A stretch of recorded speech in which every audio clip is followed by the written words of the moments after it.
everybody. Um, Welcome. In case you don't know me, to everybody, I'm Carolee. I'm Seattle Estonian Society President, and we are very excited to have so many people participate today. And especially in Seattle, we did say that we can't help you with sledding, but apparently we can. So we have a lot of snow. I hope you went out and enjoyed the snow if you're in Seattle. So before we get started, because we have quite a bit of people here, let's make sure that everybody stays on mute. If you have a question or a comment or anything, please put it in the chat and I'll keep eye on it and I'll try to answer them as we go. Secondly, we in Seattle here are extremely lucky to have a lot of Estonian businesswomen that are our heart and soul in our community. They are the reason why our community is doing so well, because they always help us out and keep the traditions alive. So I would like to introduce Sienna. She's our host today, and she will be teaching us how to make Vastlakuklite. But I would like to, she's also owner of a small business called Popcorn, Play, Party, and Cook. She hosts cooking and educational camps for kids, and introduces the culinary geography to them, the parties and cooking. But now she's planning to expand her business to also offering adults event and team building events. But most importantly, she's our sponsor for a West Coast Estonian Days 2022.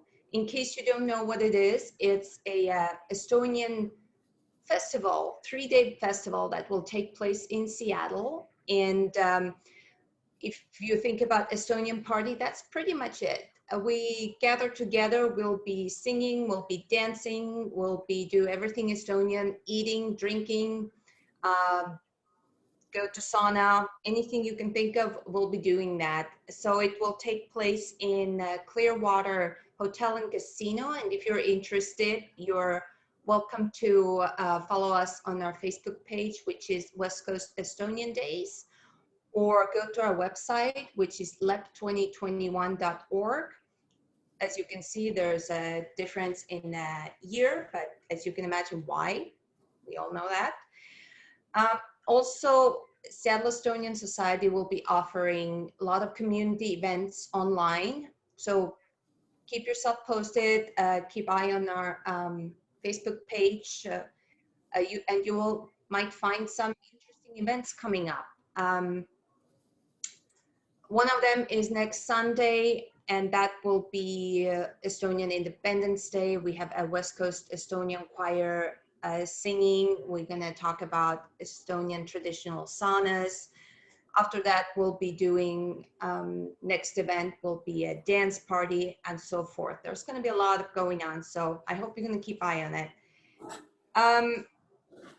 But let's get started. I'm gonna give the stage to Sienna and let's learn some baking.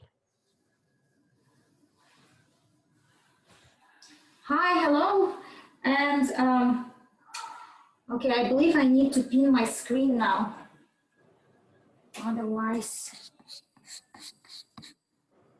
let me see if I can do that. Pin video, okay. So now you get to see me. Hello, I'm really happy to have you all guys here today. I'm super excited to make Vastlakuklite with you. It's basically the recipe of my childhood, and I'm really excited to make those and to eat those. I believe it's pretty much the same with you, at least I hope so.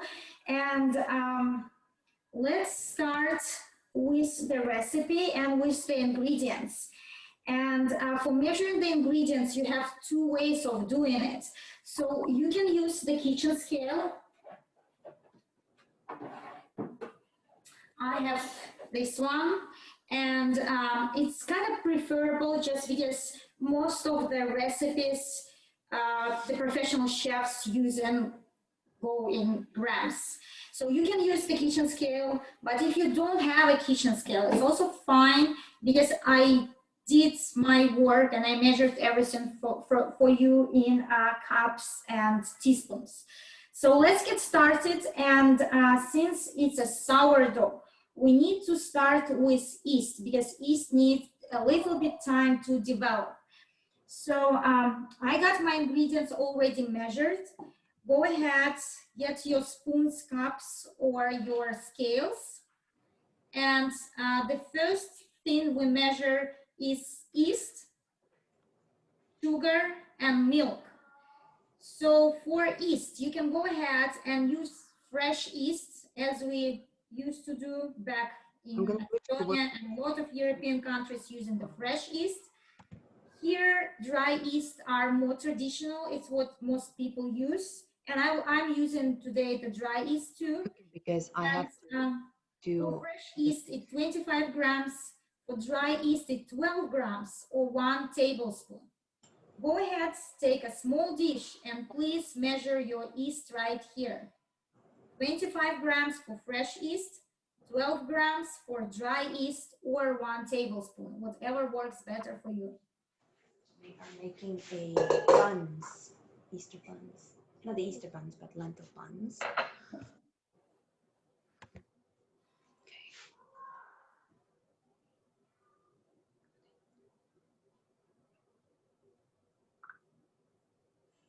Okay.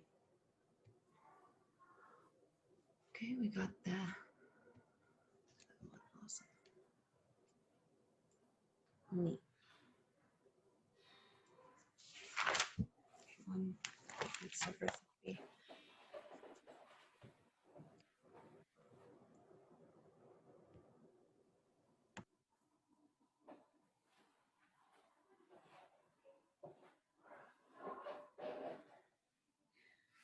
So I hope you got to measure your yeast by now. And if you got your yeast in a small bowl, something like that, go ahead and measure your sugar now using the same bowl. So for sugar, we'll need 40 grams of sugar. And if again you are not using the scale, you can go ahead and measure 3 tablespoons. So 3 tablespoons of sugar of 40 grams, 40, or 3 tablespoons. And it goes to the same dish as the yeast. And when you got it in, you just go ahead and you can mix it slightly. So your sugar is all mixed with the yeast. And when I'm working with kids, I really like telling them that the yeast is actually alive. And this is basically why we mix in yeast with sugar, because it's the sugar. So what we're going to do right now, we're going to feed our yeast to make it growing. So please go ahead and measure your sugar. And the next step we are doing is milk.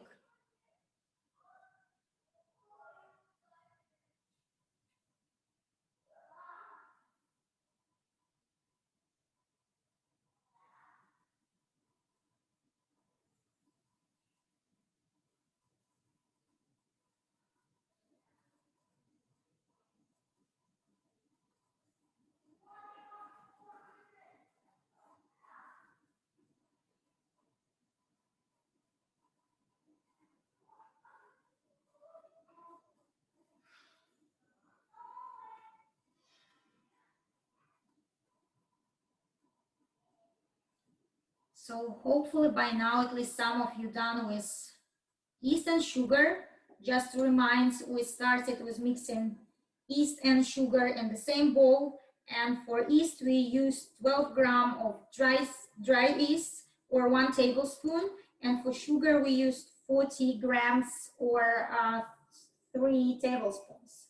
And next is milk.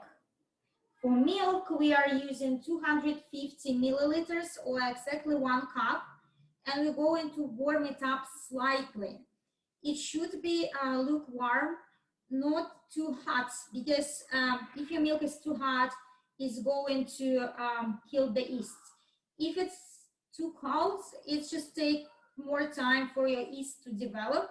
So what you want to get, nice warm milk. And I would go ahead and start with 20 seconds, then try if it's warm enough.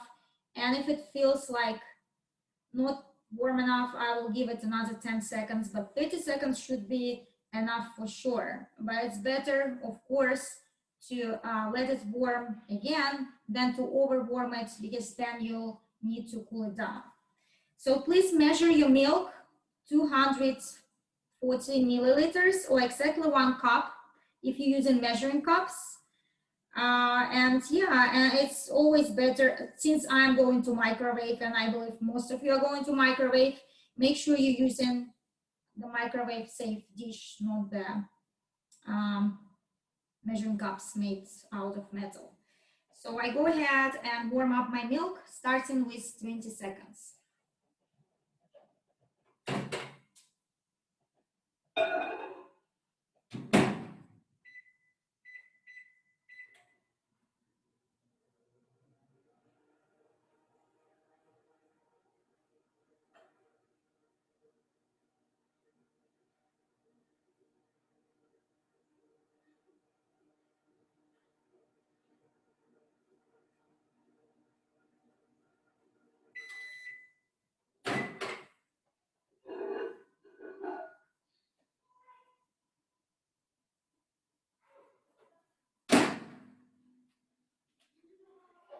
Okay, so for me, 20 seconds, it was just enough.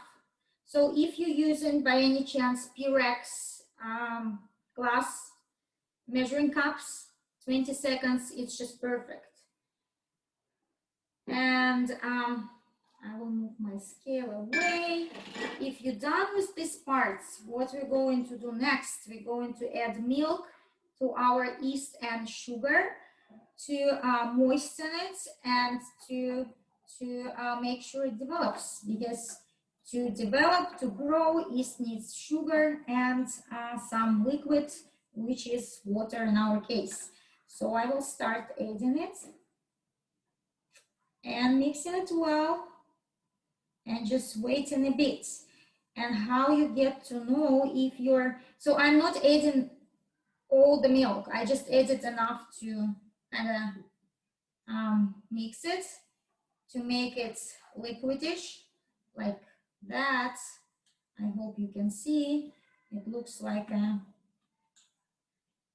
I wanted to say morning coffee, but it's somewhat yucky. I wouldn't drink the morning coffee like that, but consistency in something like, yeah, your tea or coffee. So you just mix it in well, and you set it aside, and we'll give it 10 minutes to develop. And how you know that your yeast developed? You should see the bubbling on the surface. So it should look like beer maybe. So a lot of bubbles. This way you understand that your yeast is alive, it's eating, it's ready to go and work in your dough. So I mixed mine, I set it aside. The rest of the milk set aside, we are going to use it. And now we are going to measure rest of the ingredients. For mixing the dough, you can use your hands or you can use standing mixer. I would go ahead and use standing mixer just because it's much easier to get well developed, easy to use dough. But as you know, hands are always enough too, because it was what our grandmothers used to do the Vastlakuklite. So whatever you had, your hands or your standing mixer, just go ahead and and start preparing the ingredients, and then we start mixing. If you're using the stand mixer, you can use the stand mixer bowl to mix in all the ingredients we measure next. If you're using your hands, just take whatever bowl you have on your kitchen and start mixing all the stuff right in this bowl. So next, let's measure the flour. And the question I get a lot is, can I use plain flour, like the IP flour, all-purpose, instead of bread flour? And for this recipe, I would say you can, but like normally, general, the answer you cannot, because those are two different flours. Those develop differently in the ready-made dough. But for this particular recipe, if you were not lucky enough and you couldn't get the bread flour, or you just decided you don't need it at your kitchen, go ahead and use AP, all-purpose flour. It will work same as the bread flour. And for the flour, you can go ahead and use your scales. Then please measure 350 grams. Or if you're using the measuring cups, it will be 2 cups and 1/4 of a cup. I already measured, so I starting just adding it to my mixing bowl. So it's 350 grams or 2 cups and 1/4 of a cup. 350 or 2 cups and 1/4 of a cup.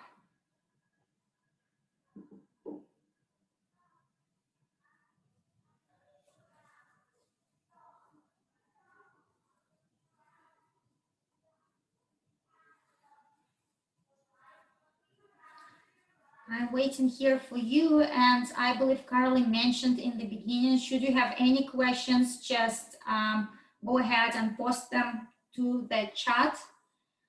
And we have Haley who will try to help you as we go in, or if there is some specific questions, I will go ahead and take a look a bit later and try to answer those for you.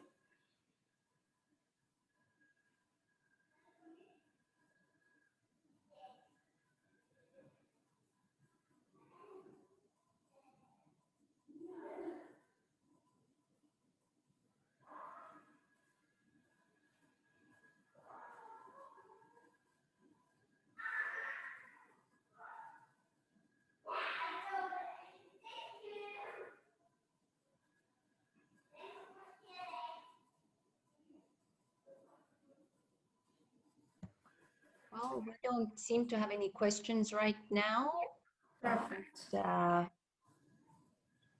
you want to tell us what's the oven going to go on for later on? Yes, because since it's a sourdough, it will need like half hour, 40 minutes to develop. So when our dough is ready, then I would go ahead and turn the oven on if you have 2 ovens. If you don't have 2 ovens, I would use it rather to warm it up a little bit and put the ready-made dough into the oven to help it develop more quickly. But make sure, if you're using this method, make sure not to overwarm. So 100 Fahrenheit is the maximum you want inside your oven if you're going to use it to proof your dough.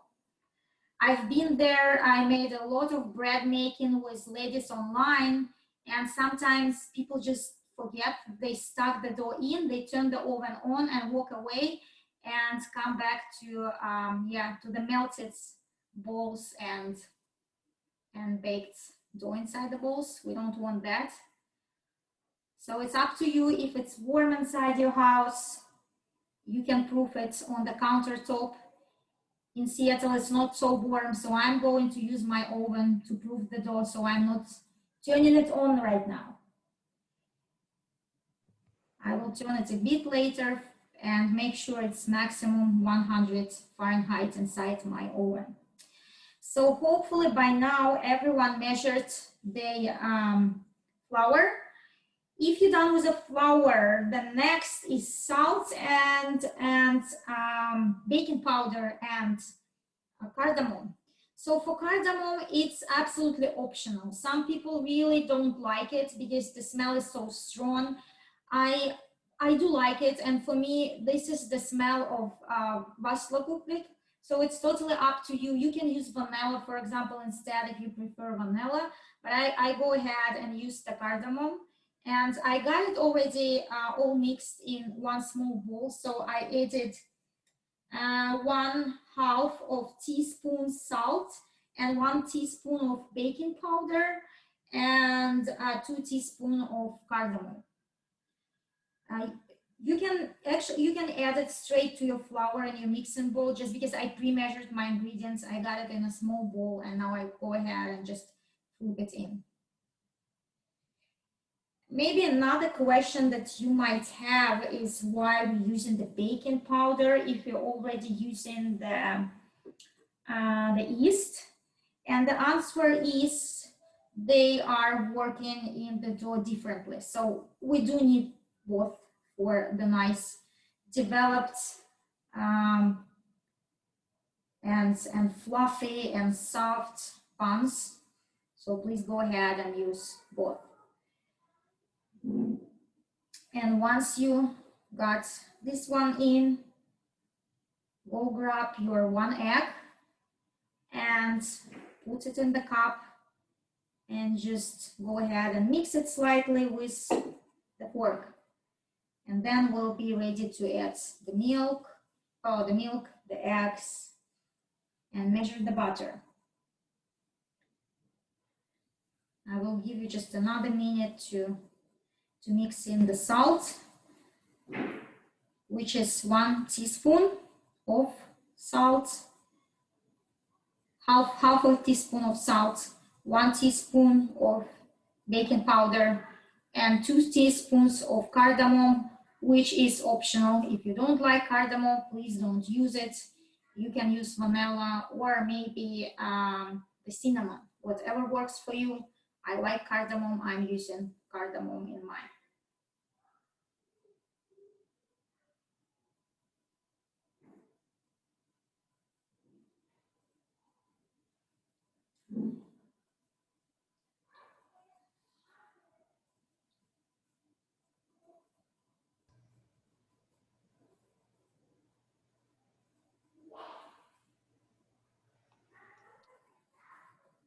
I understand we have a lot of people, but it feels really weird that I don't hear anyone talking besides me. I would really appreciate the comments. I'm not sure we can do it. I'll talk to you. I'll talk to you then. It's just, yeah, really funny. Well, because of the Facebook, we are getting spammed on Facebook, so we're gonna have extra people joining us right now, and I'm trying to fix it. So, but I unfortunately have a helper here, which I'm very grateful. Otherwise, I would not be able to do any of it. Yeah, you girls did a great job, you and Haley. And I'm not sure, maybe there is someone else who I'm not aware of, but it's a great event. It's a lot of work behind. So, and the event that is going to hopefully going to happen in summer, it's super exciting. We are looking forward for it. Yeah, it's gonna be fun. I can't wait for it. And I'm sure. till then, when we get there, we're gonna have other things to offer as well. So I hope people actually will join us and keep eye on us.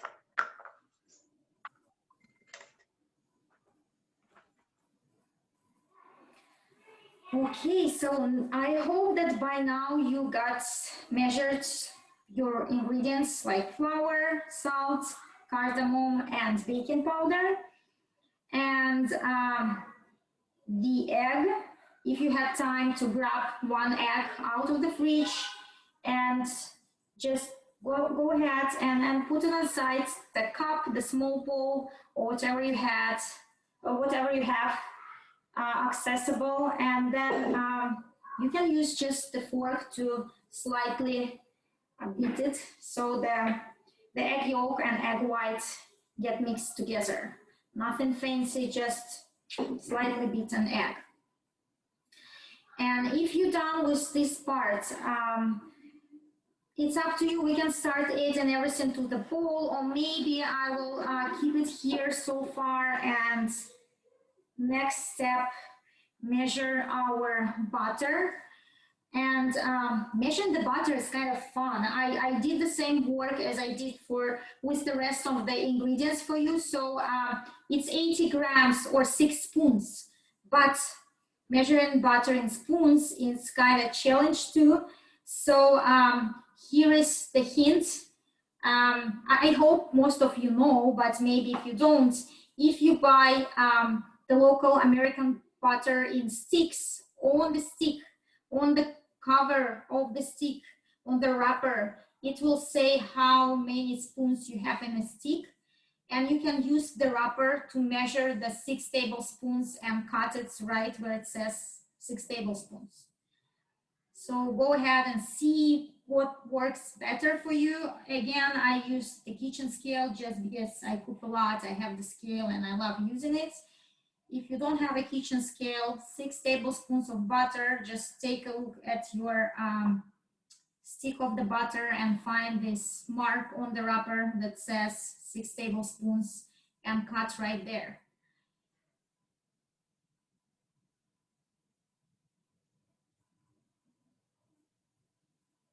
If for some reason you don't have your butter in the sticks, what else you can do? You can just melt the butter and then measure the tablespoons.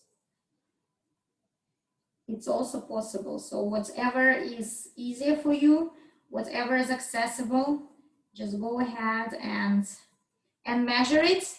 And maybe when you measuring it right away, use the microwave safe dish, just because we're going to melt the butter in the microwave. So yeah, don't use anything out of metal or plastic which is not microwave safe. And I got mine ready. If you got yours ready, go ahead and melt it. And the same as with milk, I would go ahead and start with 30 seconds and see how it melts, and rather add another 30 seconds than overwarm it. I've been there. If you overwarm the butter, it will just explode and you'll end up cleaning your microwave. And when we're talking about the butter, it's really unpleasant to do just because it's super greasy. So make sure you start slow. 30 seconds is more than enough. Then mix it well and see if you want to add another 10, 20, 30 seconds. So let's go ahead and start melting our butter.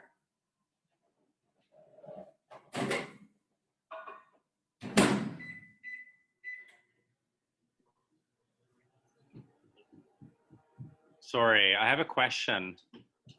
Yes. Is it, so on the recipe it says 1 tablespoon. Is it 1 tablespoon or 6 tablespoons? For butter, it's 6 tablespoons. Okay, 6. Thank you. Yeah, I believe it's just a mistake. I'm sorry for that. Yeah, it's 80 grams or 6 tablespoons. Thank you.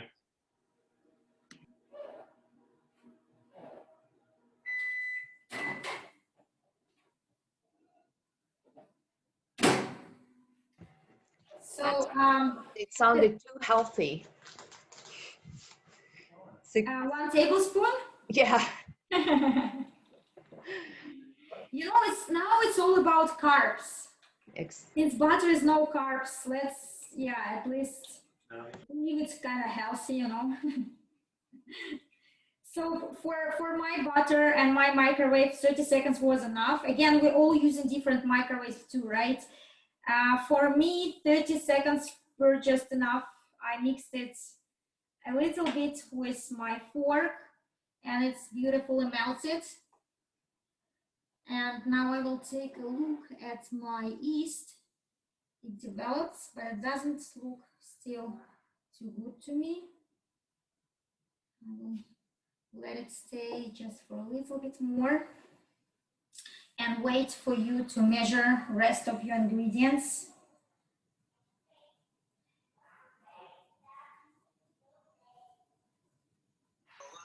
While the others are measuring, I missed the first part because of the issue with Facebook. Uh, in the recipe instructions, it said 1 tablespoon yeast, and then it said 12 grams of yeast. What's the right quantity? Is it 12 grams? It depends on whatever you're using. I'm using the scale, so it's 12 grams for me. If you want to use the tablespoons, it's 1 tablespoon. Okay, great. Thank you.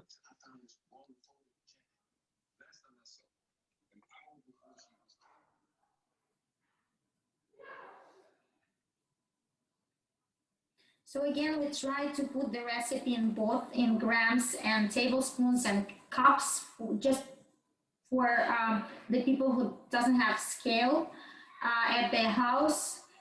But I personally prefer using grams just because it's more accurate, but it will totally work with cups and tablespoons too, because I measured it for you. It's pretty accurate too. And hopefully most of you are ready by now. If you are, go ahead and start adding your milk, egg, and butter. You can also take a look at your yeast. For me, it started bubbling. I would normally wait a little bit more, like another 5-10 minutes, or maybe put it to the warm place to let it develop more, to get like more bubbly result on the surface. Hopefully you see it, but just not to overuse your time. I go ahead and flip it in my bowl and start mixing. You can go ahead and wait. You don't need to go along with me. Just go at your own pace. Hopefully, you'll get access to the video later. And if you just listening to the instructions and ask your questions, I hope it will be enough for you to go at your pace that works for you. So I'm flipping everything in. I'm mixing everything in. If you believe your yeast needs a little bit more time, just go ahead and wait. You don't need to rush. Especially as we know now, we got some people who joined it a little bit later. So it's totally fine to go at your own pace. And oops, and I forgot, and I actually, the recipe calls for half of the egg, but I got too excited and mixed in the whole egg, but it's fine. I've been there before. The whole egg works well too. I will just need another one to brush my buns. And I'm adding my butter. And now I'm adding my yeast. And when you are adding your yeast, make sure you add everything, because here I got some sugar left on the bottom of my bowl. So I will just use my hands to scrape it into the bowl. And now, of course, I need to go ahead and wash my hands. Okay, I will clean up a bit and give you time to mix everything in, and I go and wash my hands meanwhile.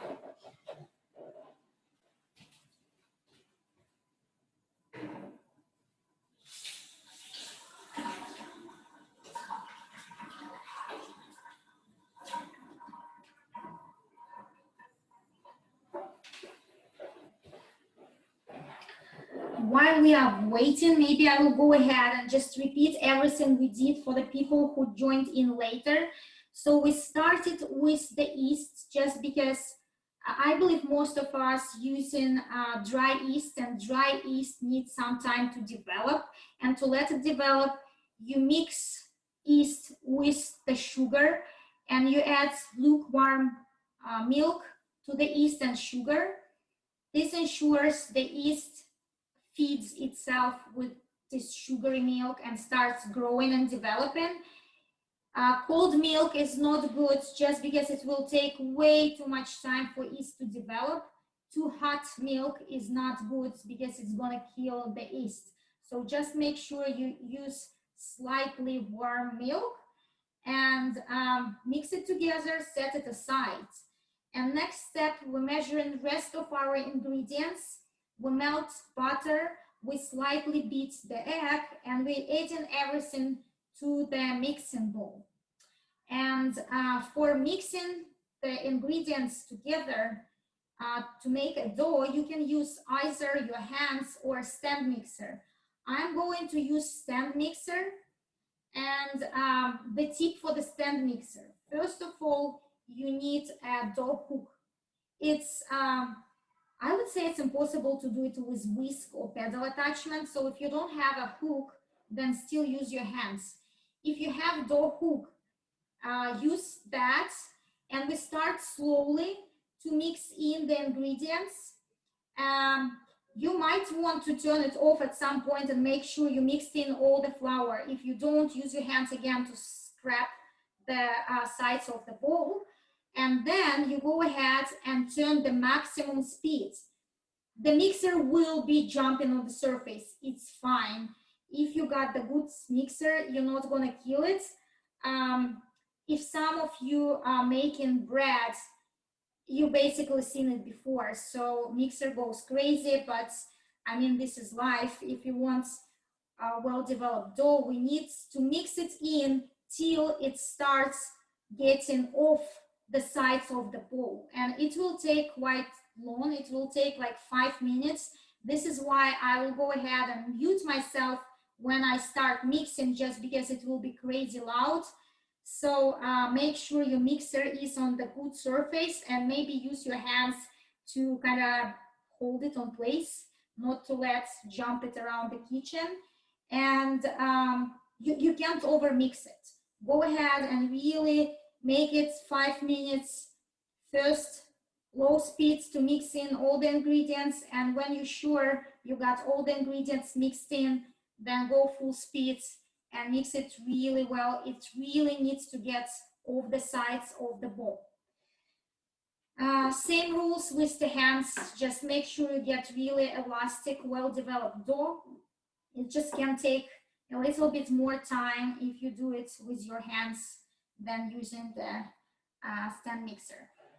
So maybe if you have questions, please ask now, because when the mixer will go on, I won't be able to hear you well, just because it will be loud.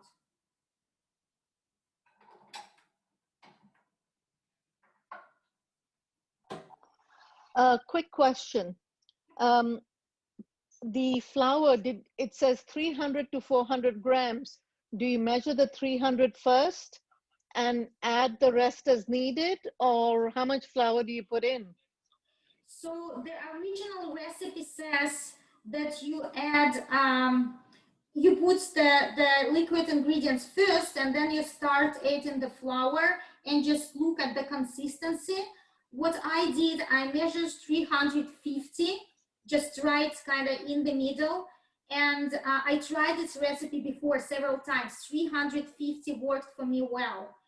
If you live really close by the sea in really moist environments, or really high in the mountains, it can vary for you, but for most of you, 350 should work just perfectly well. Then you can mix everything in right away, and just make sure you work through the dough really well. Thank you. So now I will start mixing, and maybe I will make some pauses to show you what my dough looks like, so you get the idea, because we really need, this is the key to success. We really need to make sure our dough is what we're aiming for. Well-developed, really elastic, nice looking dough. So I will mute myself now, because it will be loud, and turn on my mixer first on the slow to make sure I got all the ingredients mixed in. then to the high speeds, hold my mixer because it will be jumping around the table, and yeah, and just keep looking. Good luck, guys. Okay, so I'm done with the dough, and I want to show you what it looks like. I maybe will move closer to the camera. So it looks like that. It's right in the middle of the bowl, and you see it's really elastic, and it will gather around your hook, and it will stay in nice bowl like that. If you're done and you got pretty much the same results, you can use the same bowl to let the dough rise. I like using different bowl with the lids, and I also like adding a little bit oil to oil the sides of my bowl to make sure the dough doesn't stick and rises beautifully. So I go ahead and grab the bowl with the lids and place my dough inside, and when I'm placing it, I will also show you the dough again, so you'll get the idea of what the right dough should look like. So Xiana, there was a question. Yes? Somebody asked if there's usually rose water in the recipe. I have never heard of it myself, but have you? No, I would expect the rose water is really popular in countries like Bulgaria. I never heard about, like, I never heard any of Estonian cuisine recipe would call for the rose water. But yeah, since Lenten buns are also Swedish recipe and Finnish recipe, maybe some of these guys using the rose water, but I would be surprised still. Because again, we are talking about the traditional recipe, right? And that the roses are not quite common in Estonia, Sweden, or Finland, right? If you're not talking about our age. So at least not in the traditional recipe. But if you like to use it, go ahead. Okay.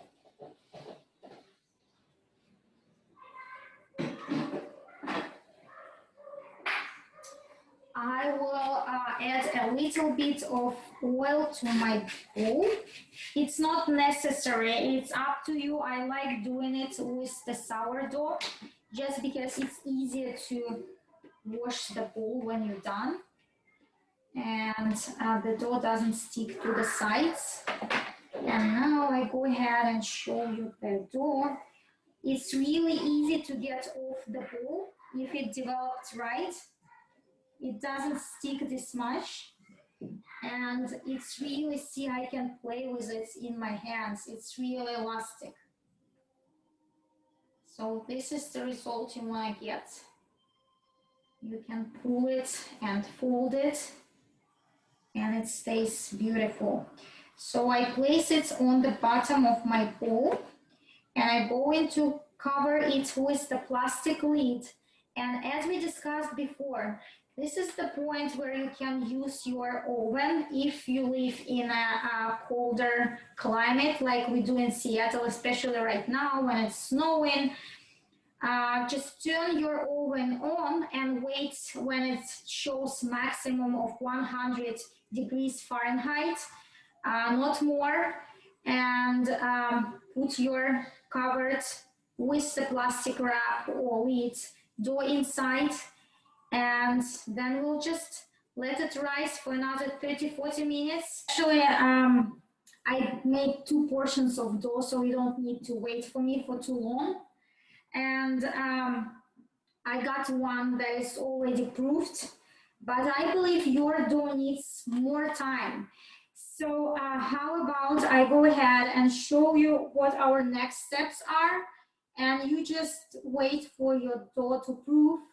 Since we have a lot of people, it will be different for more or less all of you. So I believe it's no point in waiting, and just let's use up this time wisely and go ahead and keep making our buns.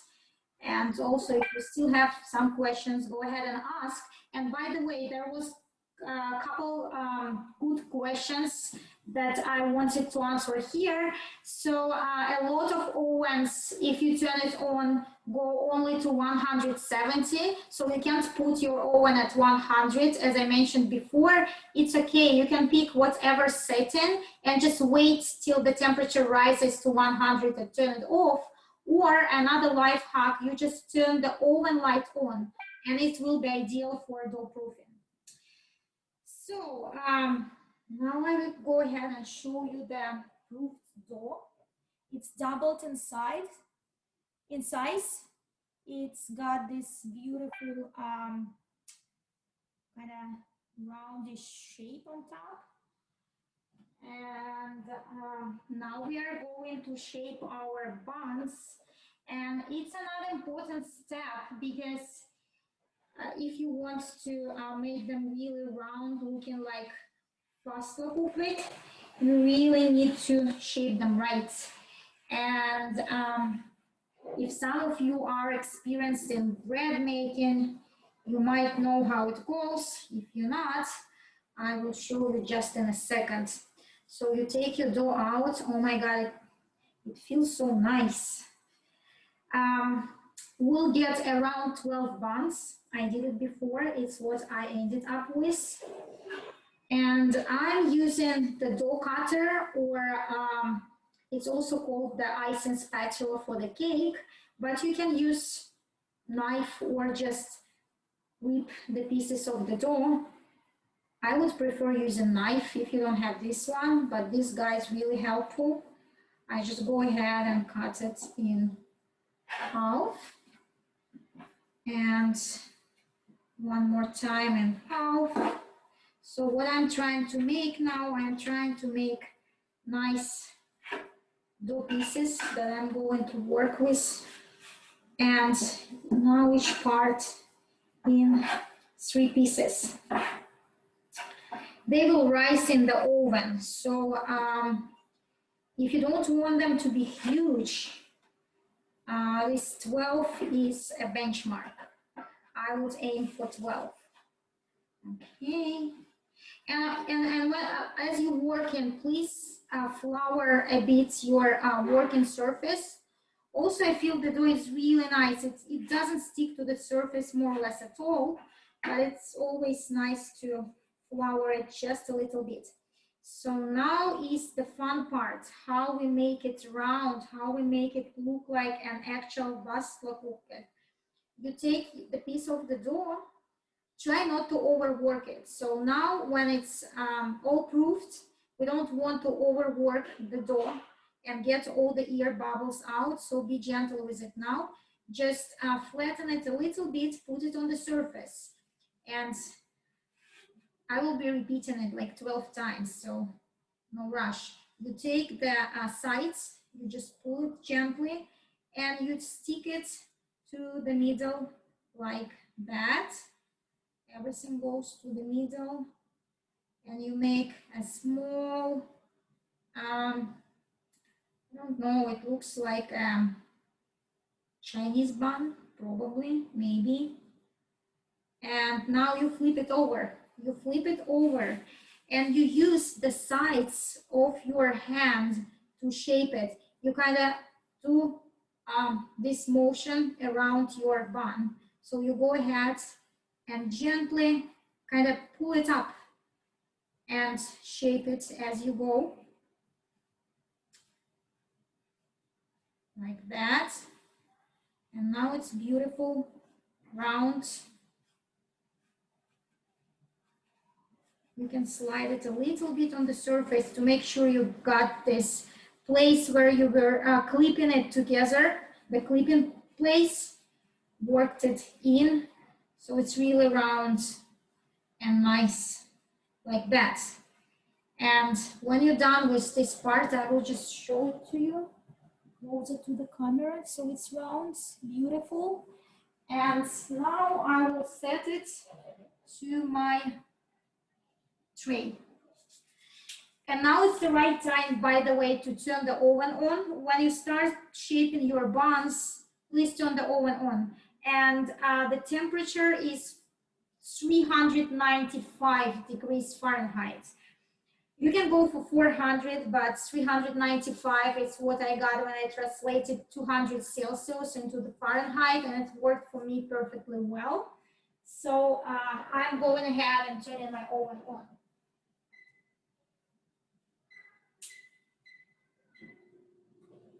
Okay, now it's warming up. I hope this sound is not too destructive. And I go ahead and shape rest of my buns. And if you have questions, you can ask now, because I have nothing really to add. I will be just showing you how to shape another 11 times like that. And flipping over. Okay, I don't like this part.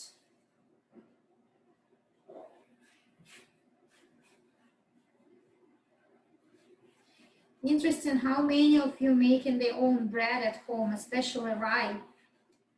I was desperate to find the right Baltic style rye here, so I ended up doing mine. I believe the closest I could get in the shop was the Lithuanian one. But all the big shops like All Foods, they just, the ones they carry just doesn't seem right. Okay.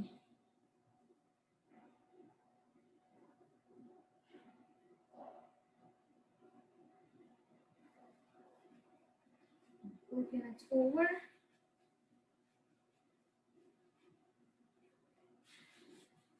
The bread making became really popular in the US in the beginning of quarantine. I was not able to buy any flour, but then I kind of found the vendor who still delivered, but only in the huge bags. It was funny how people decided to go ahead and learn how to bake, which is kind of cool. Okay. I find working with the dough is really satisfying. It kind of calms me down and gives me this feeling of the weekends. So Tiana, we have some questions. Yeah. So the question is, why do you shape by flattening and bringing corners together as opposed to just rolling in your palms for a round shape? Is it okay to keep the dough and bake the buns tomorrow? You know, I believe if you kind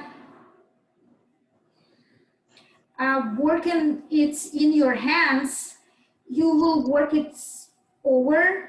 You'll work it too much, you know, because you'll be doing this one as crazy. And for the bread and sourdough, usually when you pull the ends, you add you incorporate even more air bubbles inside your dough. Because if some of you again make bread, you know that with bread, you do this stretch and folding of the dough while you go in, and you do it to incorporate some air into your dough. So this is why I'm doing whatever I'm doing right now for the shaping. You can try rolling it too. I mean, it won't go too bad, but this is something I learned to do and I'm teaching you now, so I just believe it will work better. Okay, and the other question was that, is it okay to keep the dough and bake the buns tomorrow?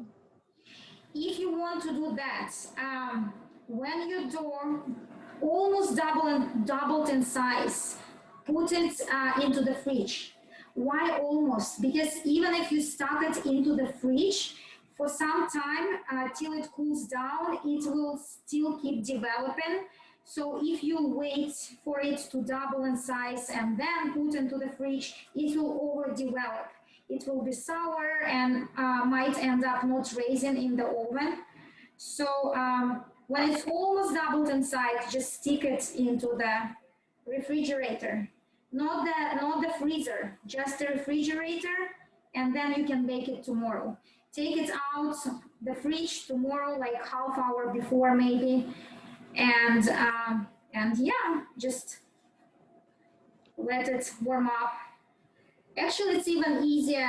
It's what I did with my dough. I did one portion with you, and I made one portion in advance.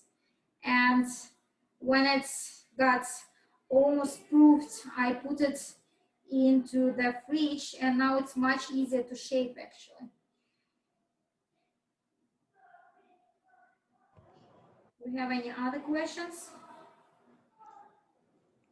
Not at the moment. Okay. So hopefully your dough will be there. Since I mentioned I did it several times before, I sometimes, you know, when I don't have enough of waiting time, I have kids who are kind of jumping behind and waiting for the buns, I would go ahead and do it even before it's got a good rise. And I still ended up with a good result because, I mean, it's yeast. It's harder to work with the natural bread starter, but yeast is kind of foolproof. So it will turn out one or other way. You can experiment. Okay. Well, there is a one question, even though I answered, I'll ask you too, because you are professional compared to me. When you make the buns today, will they be fresh tomorrow? Yes, they will. And again, the yeasty dough, it goes kind of dry pretty quickly, but next day is fine.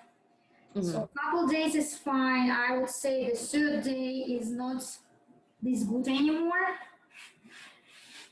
Yeah. Actually, this is the issue. I was thinking about it while making, you know. I remember from my childhood, we would really try to pick the right place to buy Vastlakuklite, because some of the places would sell them extremely dry, you know. It's like they just doesn't taste right. I believe they would make a lot in advance, but another question came in. Do you grease the sheet or no? Your pan. So if you're using just the baking sheet, I would grease it. I'm using the parchment paper on mine. So if you use parchment paper, then you don't need to grease. I'm a big fan of parchment paper. I can move mine a little bit so you see what I'm using. It's just the parchment. Just because it's easy to use. Can you shape the buns and then freeze them to bake fresh later on? Yes, you can shape them and freeze them and then suck them out of the freezer and let them stay on the counter like maybe half hour or so, maybe hour. Just see how they defreeze and bake them. I would try that. I never done it before with the buns, but I did it with different type of pastries and it worked for me. So I would totally try.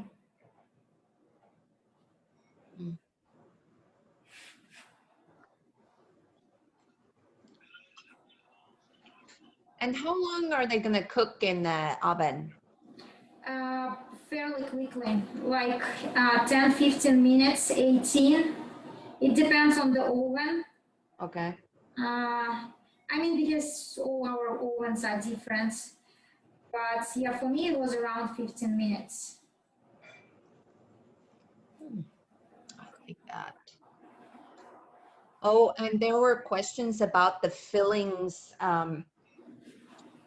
So what do you usually fill with? I remember we used to use a strawberry jam and obviously the whipped cream, but I know that these days, and especially in Scandinavia, they actually put marzipan in it. Yeah, it's what I heard.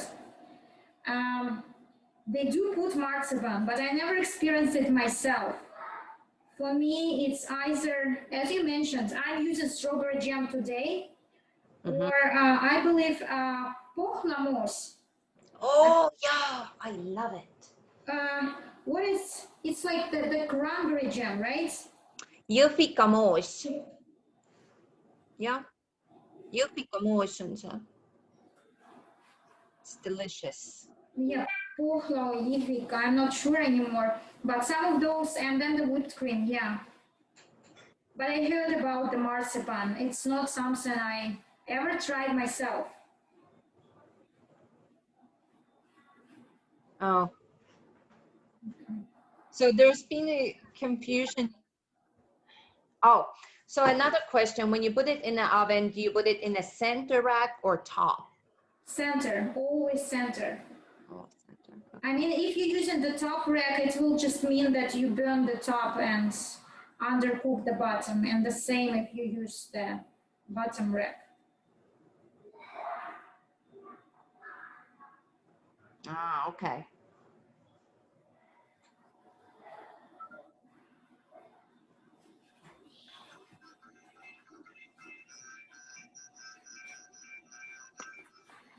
Mm. What happens if the dough is very sticky? Nothing, it will be just hard to shape. Just use more like the flour when you shape it? Probably. I personally, if person just mixing it right now, I would add more flour or mix it more. Because as I mentioned before, if you not live in extremely humid environment or somewhere up high in the mountains, 350 grams should be perfect. Mm-hmm. What can be the common mistake, you just undermix it. Especially if you're using your hands, it's sometimes hard to work it through enough.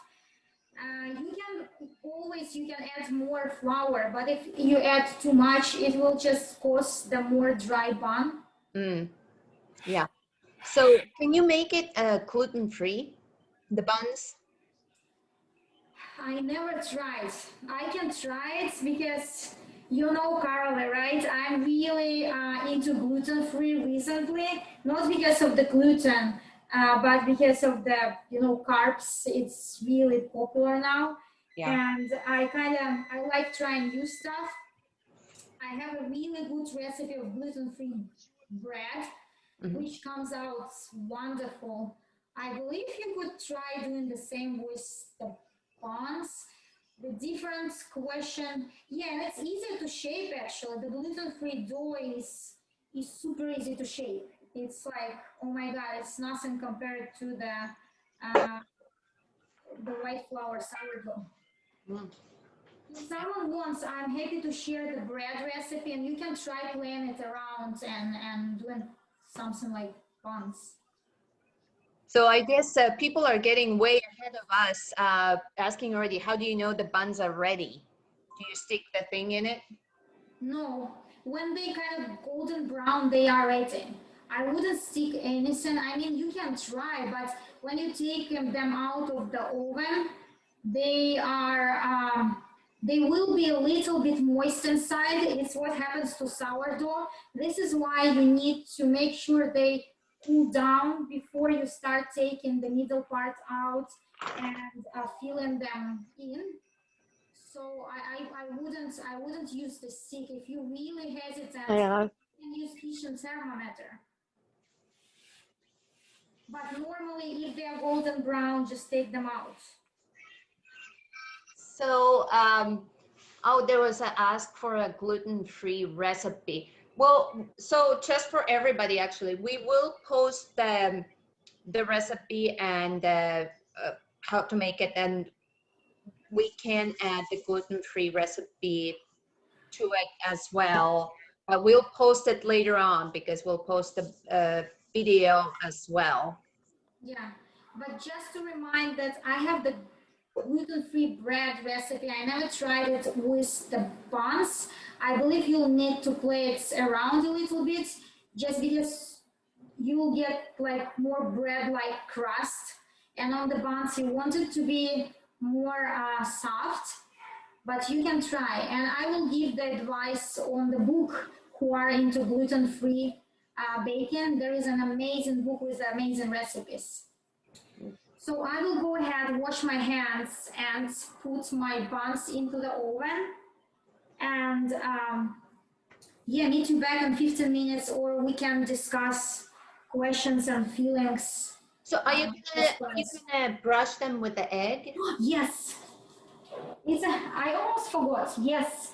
So for the egg, you mix the egg with milk, or I really love using the heavy whipping cream if you have any, or actually egg with water will do too. Just egg and a little bit of water. You mix it and you brush it. Oh my God, thank you so much. I completely forgot. I mean, if you don't brush it, nothing really bad gonna happen. But if you want this beautiful golden color, you need to brush them. See how it goes. I was looking at my egg on the table and completely forgot.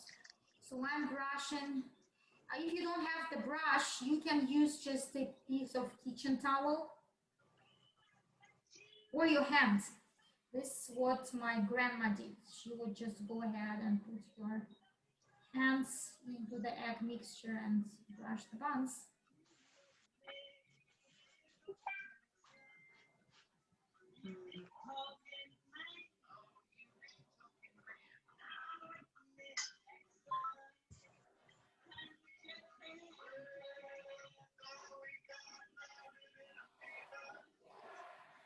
Now it's ready. When I finish brushing, I'm all ready to put it in.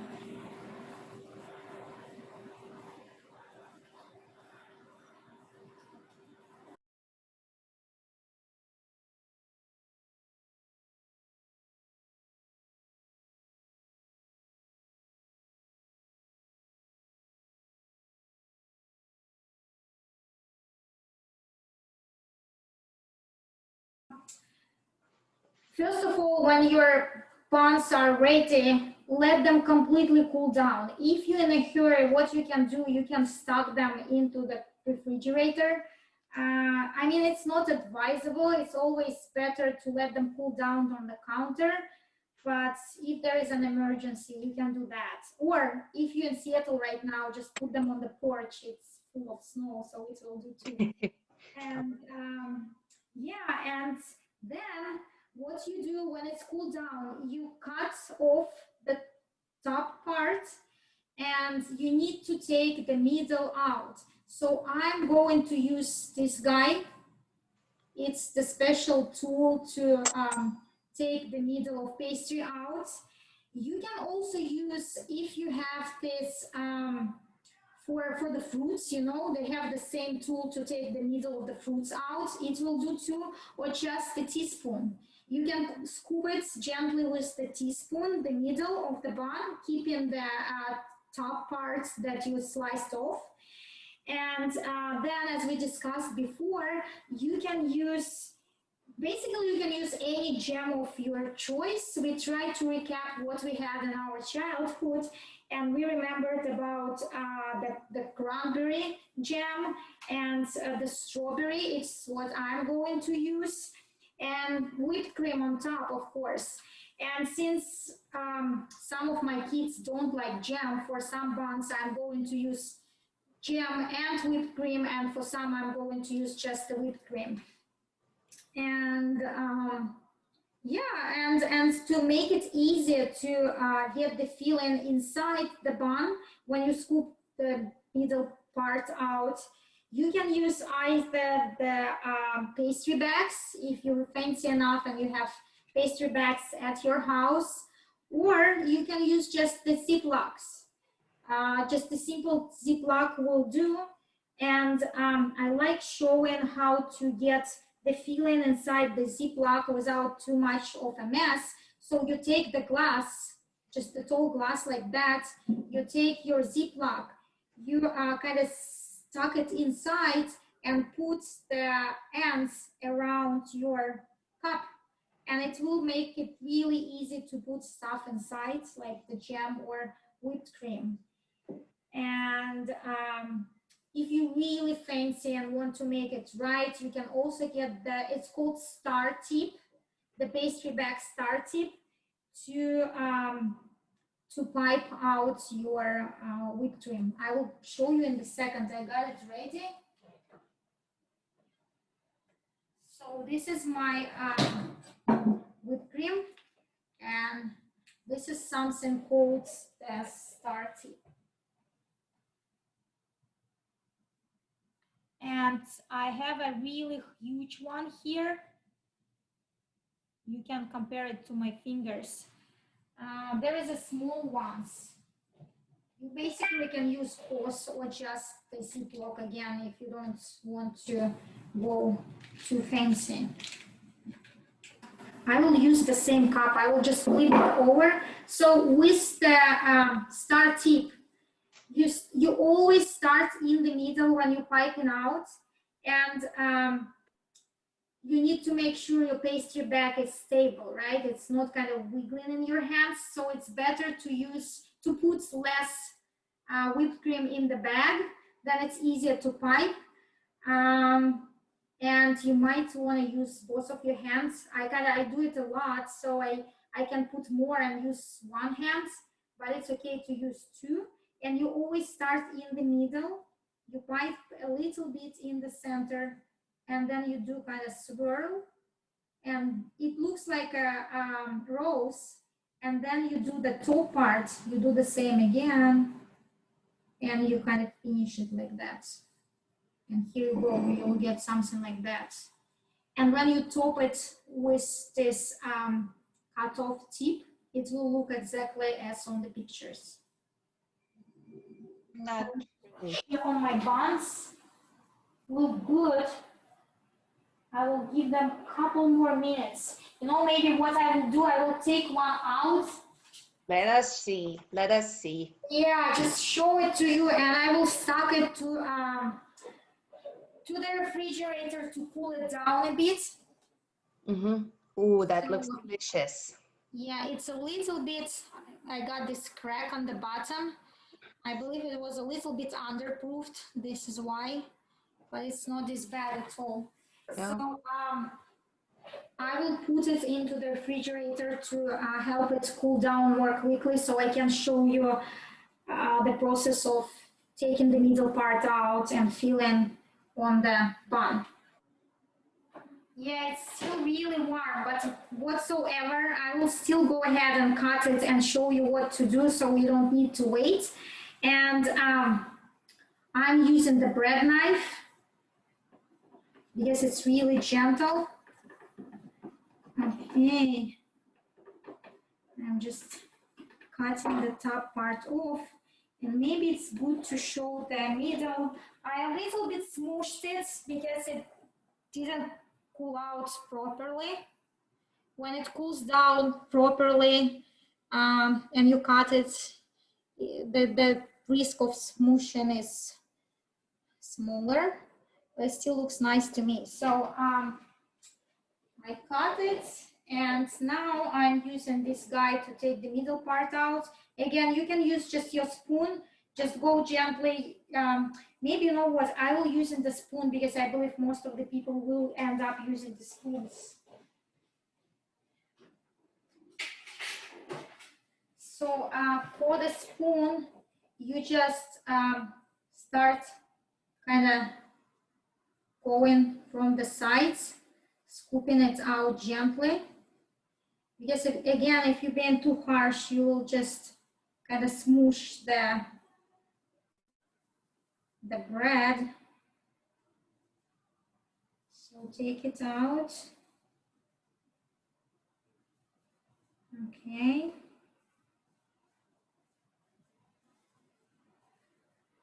I would say you can feed it to the birds, but here people are really against of feeding the wild animals. And I mean, I can get that. It's just, we're growing differently, but it's, yeah. So I took the middle part out, and now I'm taking my pastry bag, or if you have the Ziploc, it's pretty much the same. You just, you kind of using, maybe I will show it too, just.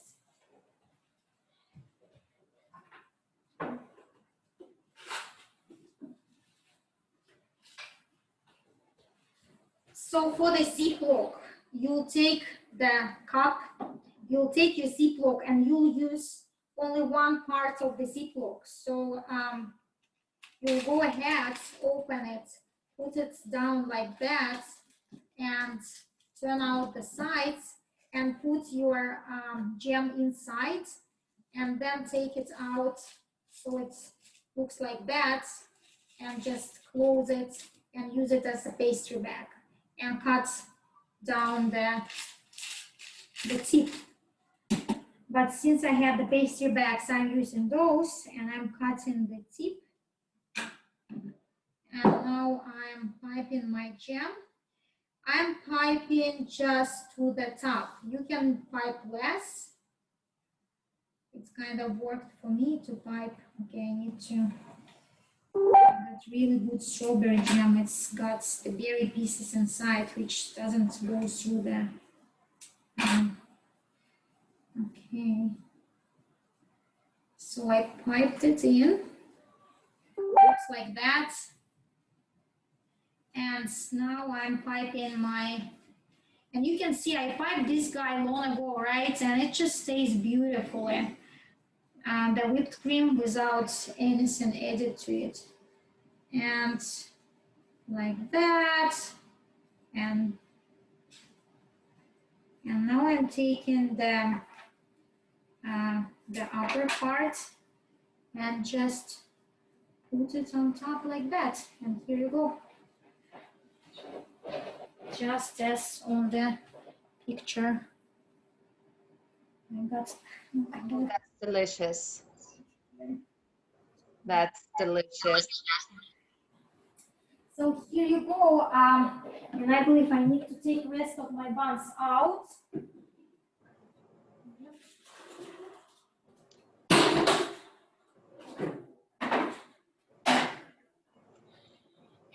And I'm not holding you any longer. I will just let my buns to cool down and fill them in and add the whipping cream. Well, thank you, Xena. We love it. That's the first time I've learned how to make them. I've always bought them. Thank you, thank you. I hope everybody will post their beautiful pictures. Would love to see them. And thank you for coming, everybody.